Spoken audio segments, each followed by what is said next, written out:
स्वरूप स्मरण, स्वरूप स्थित, अपने मन को आत्मा में ही बारंबार लगाना, आत्मा में ही स्थित रहना। इसके मनन में सुख है, ध्यान में सुख है, सुखदेह में सुख है, इसके आचरण में सुख है। जाहि मनन में सुख नितय, ध्यान क्रिया सुख देह। स्वरूप स्थित के स्मरण में सुख है, ध्यान करने में, मन एकाग्र करने में सुख है। क्रिया, इस संबंधी कोई क्रिया हो, स्वरूप स्थित की तरफ ले जाने वाली कोई क्रिया हो, शुभाचार। सुखदेह, उसमें सुख का निश्चय करना। स्वरूप स्थिति परम सुख है।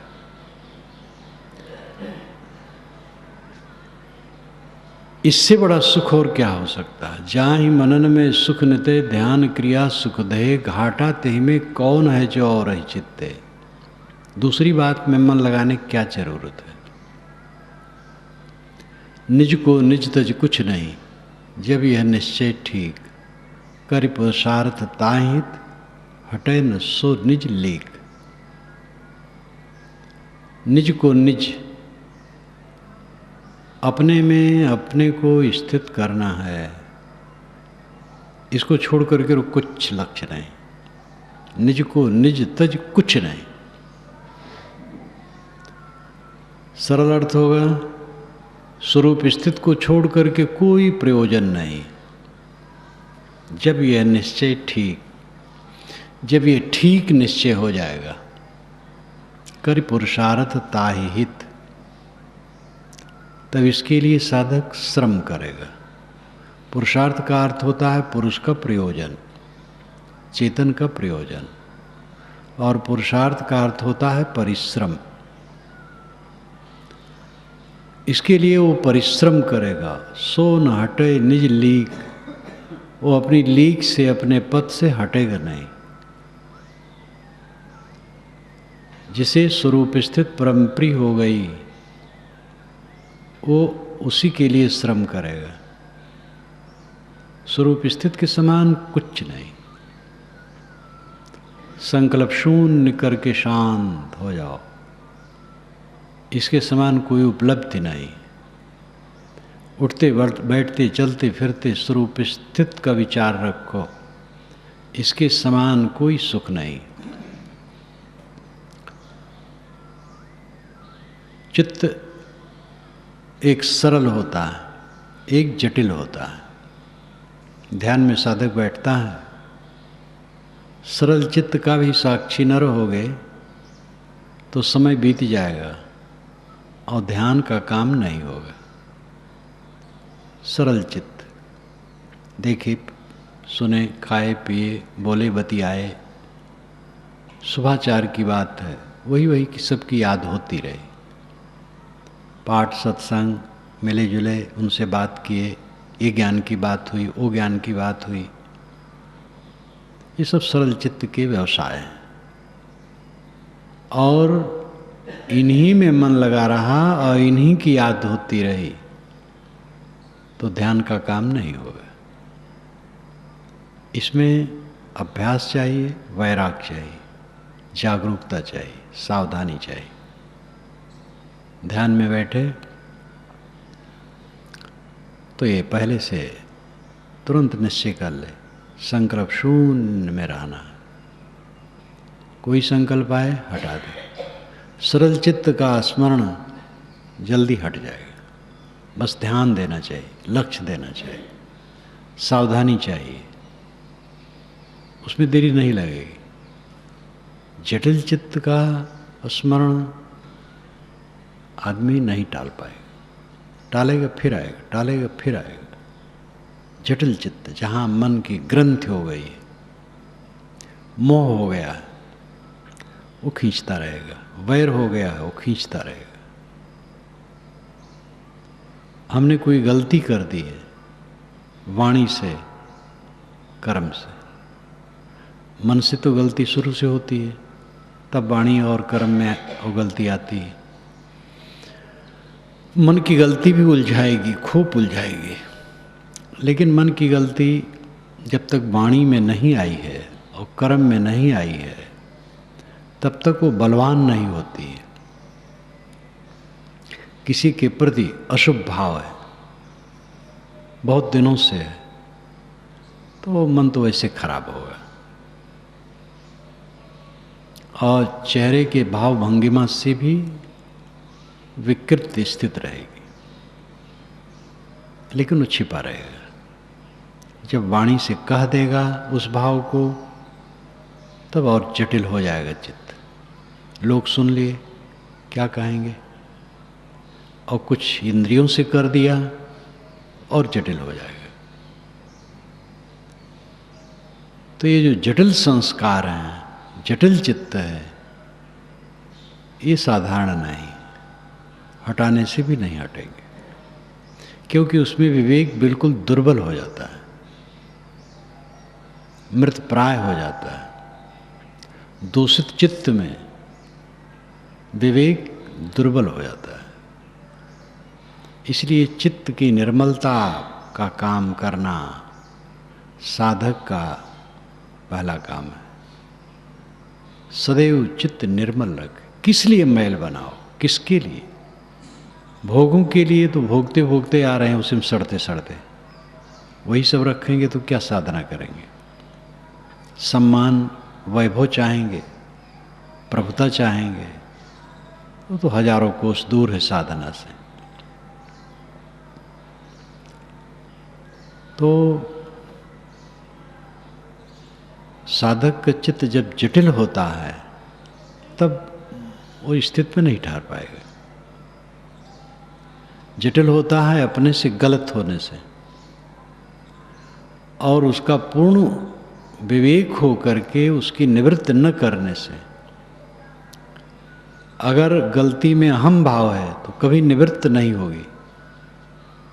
जब ये हो जाता है कि नहीं गलती हुई, ऐसी गलती नहीं होनी चाहिए, ग्लानि हो जाती है, तब साधक उसको तोड़ देता है और धीरे धीरे उससे छुट्टी पा जाता है।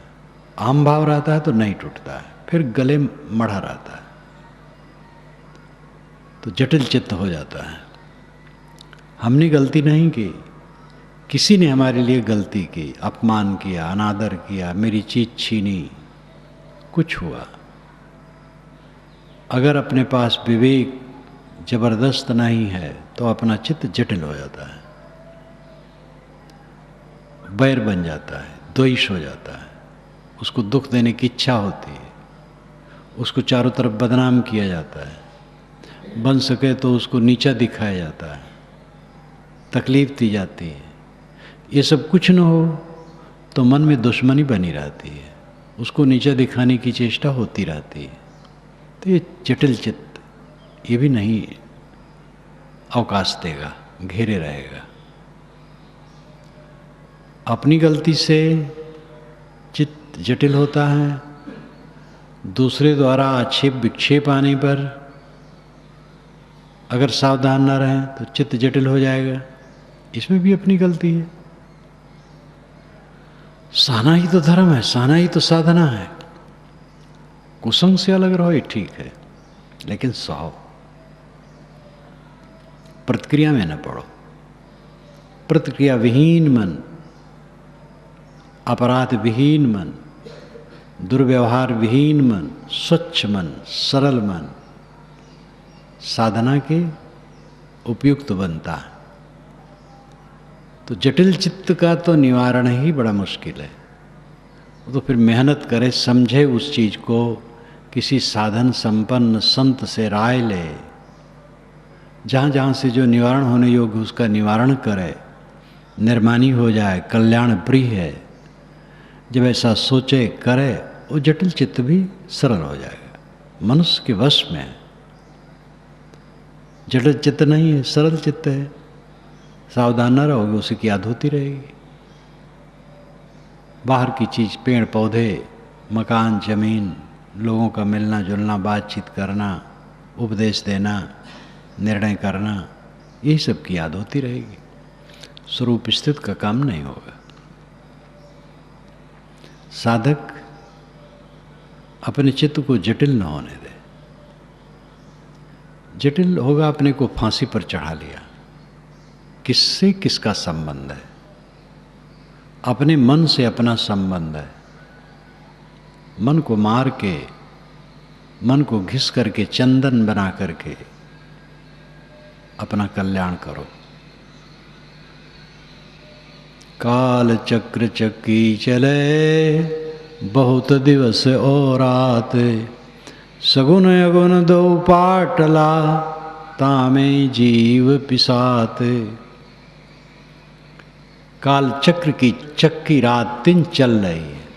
निसगुण निर्गुण ये दोनों पाटला हैं, इसमें सब जीव पिस रहे हैं।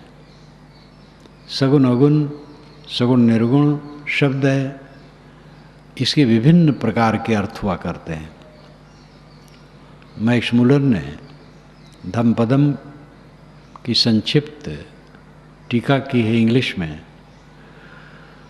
तो शुरू ही में आया है, मनोपगमा धम्मा मनोसेठा मनोमया मनसा चेपुदुट्ठेना भासति वा करोति वा ततो नम दुख मनवेत चक्कम वा बहतो पदम।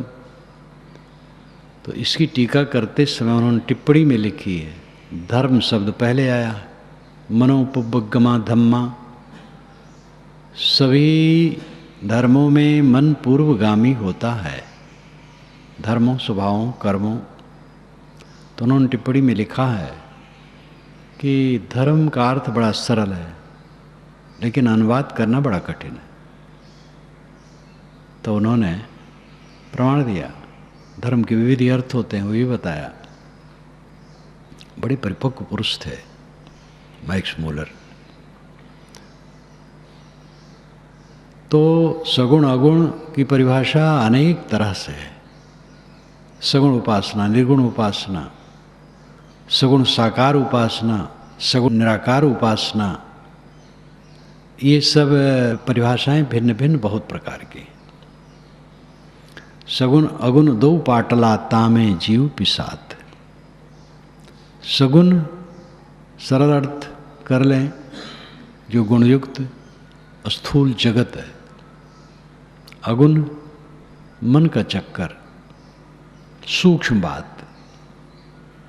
ये स्थूल और सूक्ष्म में दोनों में जीव पिसाता है। स्थूल चक्की है और सूक्ष्म चक्की है। पदार्थों और भावनाओं, भावना भी सगुण है, लेकिन इसको हम निर्गुण में लेते हैं। पदार्थ सगुण है, भावना निर्गुण। ये दो में जीव पिस रहा है, पदार्थ और भावना में पिस रहा है। पानी नहीं बरसा, कष्ट है। अधिक वर्षा, कष्ट है। कोई बाल बच्चे नहीं है, कष्ट है। बाल बच्चा है, विरोधी है, कष्ट है। बाल बच्चे हैं, रोगी हैं, धन नहीं है काम भर का, कष्ट है। अनुकूल लोग हैं, लेकिन अनुकूल लोग होते हुए भी समझदार नहीं है, इसलिए कष्ट है। तो जो स्थूल द्रव्य है सर्वत्र, ये मानो सगुण है। और सूक्ष्म भावनाएं हैं जो भीतर हैं, अपने मन का पूरा निर्वाह नहीं कर मिलता है, समझ में नहीं आता है, साफ नहीं होता है, अंदर में चित्त उलझाता रहता है, उद्वेगित करता रहता है। दोनों में जीव पिस रहा है। सगुण अगुण की कल्पनाएं भी समझ सकते हो, कोई सगुण लिया कोई निर्गुण लिया, बोध ठीक से नहीं हुआ। सत्य सगुण भी है, निर्गुण भी है, दोनों से परे भी है। मैंने इसको लिखा है और मैंने कहा है कि भाई देखो, पूंछ पकड़ के मत बैठो, शब्दों को पकड़ के मत बैठो। शब्दों का सार लो, भाव क्या है। आत्मा सगुण है क्योंकि ज्ञान गुण युक्त है, आत्मा निर्गुण है क्योंकि उसमें सतरजतम ये तीनों गुण नहीं है। आत्मा सगुण निर्गुण से परे भी है। जब सतरजतम उसमें गुण नहीं है तो उससे गुण कहाँ है? निर्गुण है। लेकिन ज्ञान गुण है तो निर्गुण कहाँ है?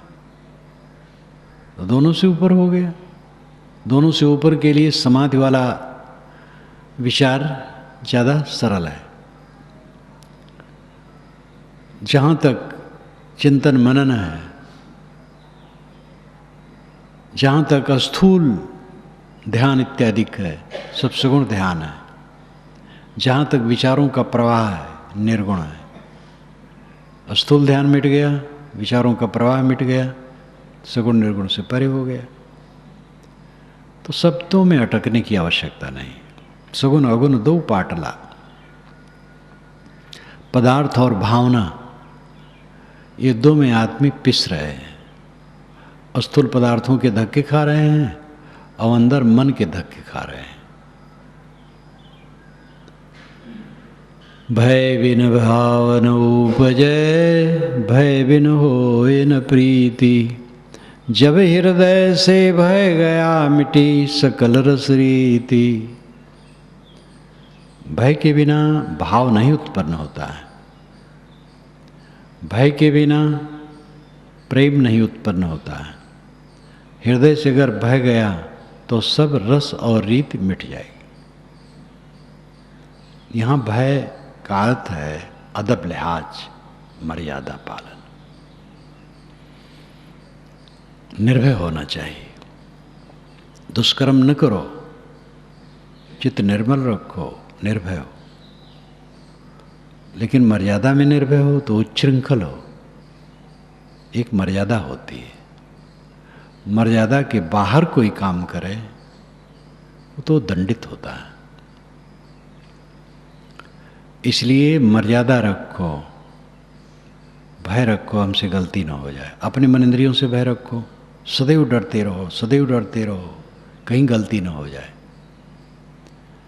इसलिए सदैव सावधान रहो, डरते रहो ये जिंदगी बेकार न हो जाए, सपने में किसी जीव का अपकार न हो जाए।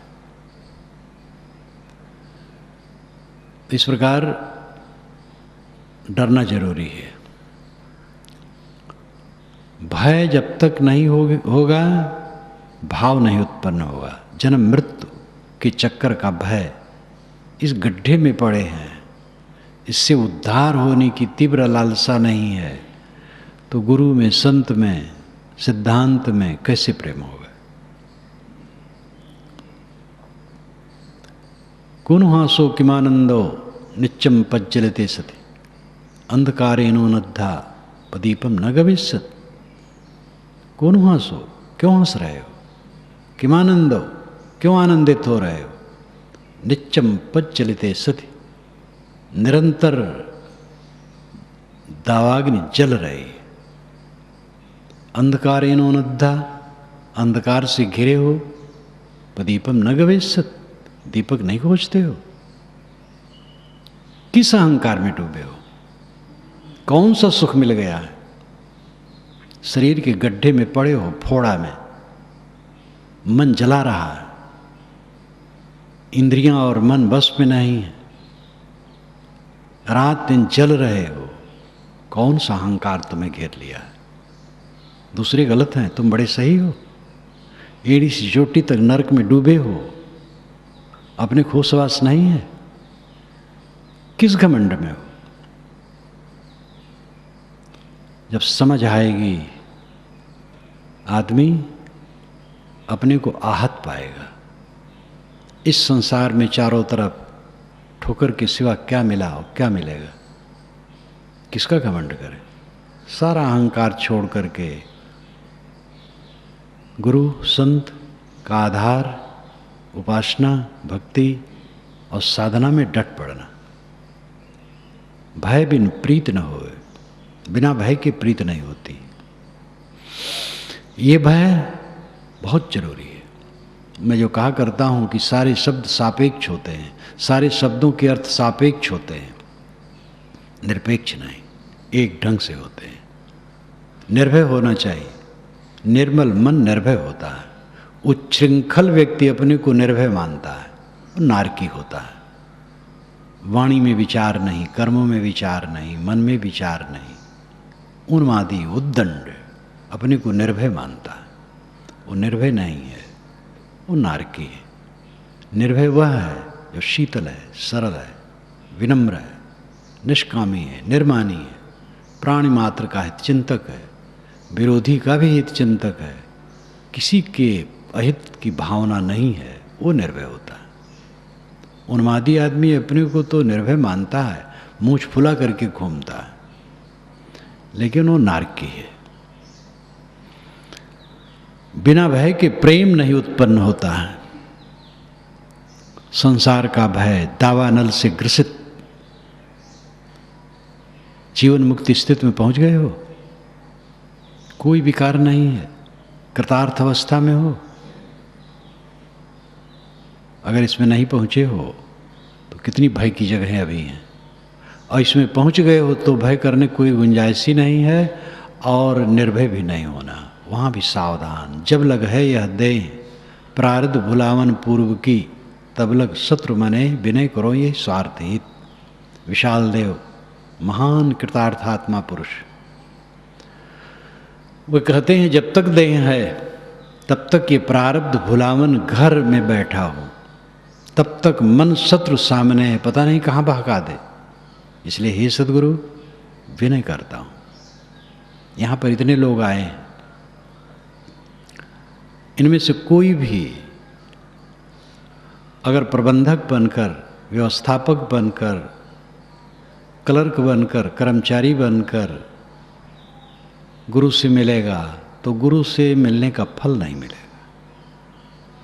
सभी साधकों को छोटे बड़े सब ध्यान दे, गुरु से मिलो तो घर छोड़े हो जिस दिन उसकी याद करो, तुम किस भाव से आए थे। गुरु और शिष्य का संबंध वही याद रखो। यहाँ हो तो सेवा तो करना पड़ेगा, सेवा को कुछ काम करो, उसका घमंड न करो, पद का घमंड न करो, मेहनत का घमंड न करो। अब वो सब संस्कार लेके गुरु के पास पहुँचोगे तो उलझोगे। गुरु से ही उटपटांग काम करोगे, व्यवहार करोगे, बात करोगे। उसको अलग थलग धर दो, सेवा करो, विनम्र रहो। मैं गुरु का हूँ, सब गुरु का है, गुरु की सेवा है, अपना क्या है। घर छोड़े हो जिस दिन गुरु से मिले हो, बस वही ध्यान रखो। और बीच वाला जो ये है इसका ध्यान न रखो, इसका करो, काम करो। तुम प्रबंधक बन गए तो गुरु से मिलोगे, तो गुरु शिष्य का जो लाभ है गुरु शिष्य के संबंध में वो नहीं मिलेगा। और अपने शिष्यत्व से मिलोगे, शुरू वाली भावना से मिलोगे, तब लाभ होगा। साधकों को ये बहुत गहराई से ध्यान देना चाहिए। साधक इसीलिए भटकते हैं, साधक की भी मजबूरी है। गुरु के पास रहें तो बैठे तो नहीं रहेंगे, बैठे रहें कैसे काम चलेगा, बैठे रहें तो उन्हें खाना नहीं मिलेगा। तो कुछ न कुछ सबको सेवा करना है। अब सेवा को लाद लिए अपने दिमाग पर, पद को लाद लिए अपने दिमाग पर, योग्यता को लाद लिए अपने दिमाग पर, परिश्रम को लाद लिए अपने दिमाग पर। अब उसको लेकर के जब गुरु से मिलोगे तब वो गुरु शिष्य वाला संबंध नहीं रहेगा, व्यवहार वाला हो जाएगा। तो उसमें जो ऊंच नीच की कल्पना होगी, उन कल्पनाओं को लेके मिलोगे, चित्त कलुषित हो जाएगा। सेवा का काम करो। गुरु भी सेवा करता है, सभी लोग सेवा करते हैं। गुरु भी सावधान हो, गुरु अहंकार न करे, गुरु कामनाबद्ध न हो, निष्काम, निर्वाण, शीलवान। गुरु शिष्य का संबंध है, जो गुरु शिष्य के संबंध का सिद्धांत है उसको लेकर के निपट सकता है। और जहाँ बीच के व्यवहार को लेकर के गुरु शिष्य के बीच में उसको लाओगे तो घर छोड़ने के लाभ नहीं पाओगे, तो क्लर्क बन के रह जाओगे, सेवक बन के रह जाओगे, परिश्रमी रहोगे, और अपने मन में कलह आएगा, विकार आएगा, उद्वेग आएगा, गुरु को ही उल्टा पुल्टा कह दोगे। और जहाँ से अपना चित्त शुद्ध रखना चाहिए, विनम्र रखना चाहिए, समर्पित भाव रखना चाहिए, जहाँ से स्वप्न में भी जन घट जाए स्नेह, कबीर गुरु की भक्ति से थर थर कांपे दे, कब हूँ भाव कुभाव थे जन घट जाए स्नेह। गुरु की भक्ति से हमारा शरीर थर थर कांपता है। ऐसा ना हो कहीं भाव कुभाव से हमारी श्रद्धा घट जाए। सिर भर जाऊं उचित असमोरा, सबसे सेवक धर्म कठोरा। जब भरत जी सुने कि इस नदी से जहाँ रात में सोए थे राम, तो यहाँ से तो वे रथ पर बैठ के गए, लेकिन गंगा के पार रथ छोड़ दिए, और उधर नौका से पार होके तब पैदल गए, उधर तो रथ नहीं था। तो भरत ने कहा, जब राम रथ से नहीं गए, पैदल गए, तो मुझे तो सिर के बल चलना चाहिए, यही उचित है। सिर भर जाऊं उचित असमोरा, सबसे सेवक धर्म कठोरा। सेवक धर्म बहुत कठोर होता है। राम जमीन पर सोते हैं तो हम जमीन पर कैसे सोएं? तो खोद करके गड्ढा कर देते, वहाँ सोते हैं। ये आदर्श चाहे बनाया गया हो, चाहे घटा हो, बनाया गया है तो भी समझकर कि ऐसा होना चाहिए। गुरु शिष्य के बीच में संबंध मधुर तभी रहेगा, घर छोड़े हो जिस दिन आए हो, जिस कल्याण के लिए उसको सामने रखोगे तब। और जहाँ व्यवहारिक प्रबंधक, क्लर्क, अफसर बनोगे, कार्यकर्ता बनोगे, ये सब बन करके इस भावना से गुरु के पास पहुँचोगे। पहुँचने का मतलब है ख्याल करना, खाली उनके पास पहुँचना नहीं।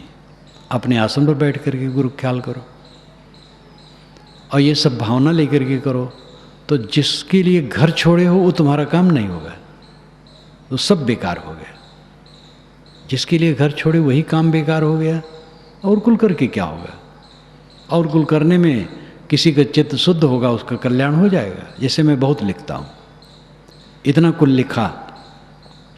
शुरू का ग्रंथ मेरा वैराग संजीवनी, वो मेरे हृदय का रस है, एक एक जैसे नस नाड़ी से झरझर करके आया है।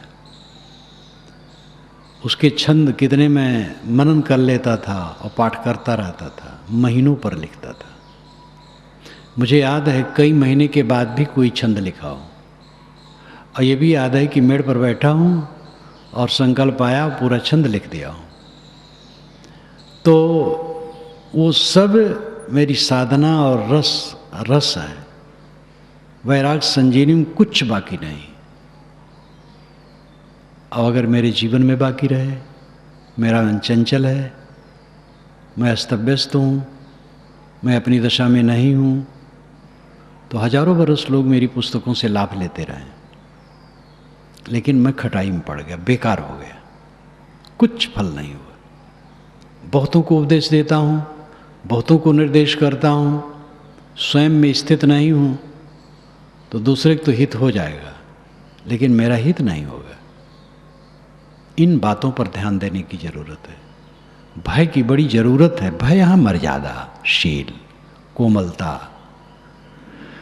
कैसे बोलना चाहिए, गुरु के सामने कैसे बोलना, गुरु के प्रति कैसे भाषा निकालनी चाहिए, संतों के प्रति कैसे भाषा निकालनी चाहिए, बड़ों बुजुर्गों के प्रति कैसे भाषा निकालनी चाहिए। मैं कहा करता हूँ, कोई भक्त बुजुर्ग हैं, कोई ब्रह्मचारी, वे अगर बंदगी करते हैं तो खड़े खड़े नहीं, ब्रह्मचारी बंदगी ले, ब्रह्मचारी को खुद बैठ जाना चाहिए। बुजुर्ग भक्त हैं तो उनको ही बैठ जाना चाहिए। तो बड़ों की मर्यादा, वृद्धों की मर्यादा, माँ बाप की मर्यादा, गुरु की मर्यादा, बड़े गुरु भाई की मर्यादा। मुझे याद नहीं है कि मैं अपने बड़े गुरु भाई की खड़ाओं पर पैर रखा हूँ। पहले जहाँ आसन होता था एक किनारे में लगा लेता था, बाकी संत लगाते थे, देख रेख में रखता था। हर बात में 10, 15, 20 दिन पर कहना ही पड़ता था, भाई अमनिया में सब ठीक से पहुँचा करो। तो समाज है, बताना पड़ता है। खड़ाऊँ सबकी निकाल ही रहे, लेकिन मैं ध्यान रखता। मेरे बड़े भाई खड़ाऊँ है तो उस पर पैर नहीं रखता था।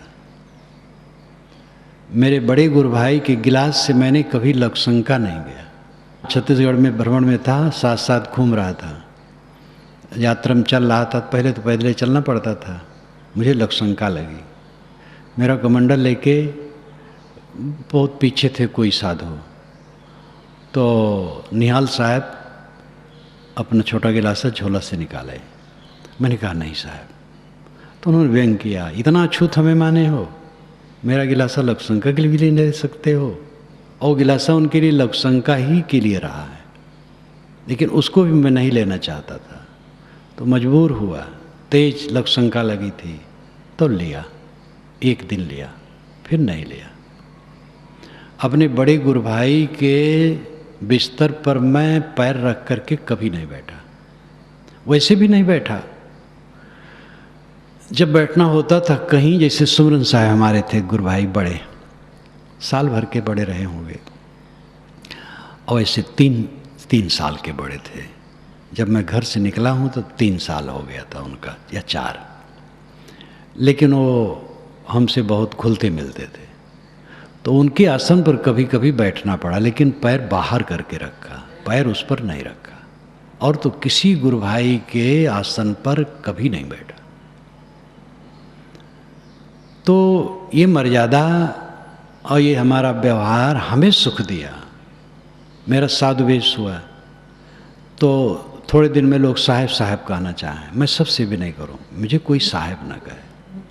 और मैं संतों के सामने खाट पर बैठता नहीं था, ज़मीन में बैठ जाता था।